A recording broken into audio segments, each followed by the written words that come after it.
And then, of course, you look at COP27, Kosha.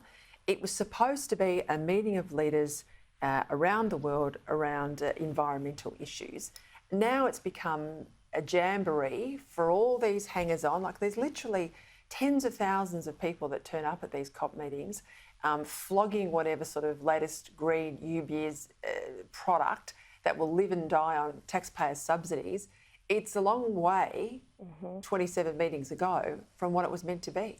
Always, as you say, the corporatization and scope creep, and then just these things bloat and become globalist infrastructures for sort of like a trade show, as you say, for people to come and flog on. The issue is transparency. Even if you agree with the concept, we don't know where the taxpayer money, how it's being spent. The issue is hypocrisy. Something like 400 private jets flew in to COP27. I think that says it all. So they don't walk or come by train, Kosha? Private jet, biggest carbon footprint.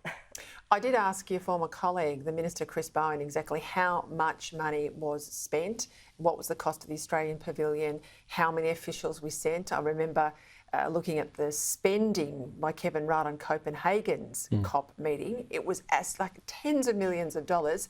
I might add, we haven't got a response yet back from the Minister, but what do you make of it? Well, there should be an answer to that, because even if people are in favour of Chris Bowen's view of global warming, there should be an open accountability so people can see the cost of prosecuting this kind of argument versus the benefits that Australia gets. I think the really big issue is the issue that you focus on and this station focuses on, and that is energy security and the price for Australians of electricity. I think that's our major problem.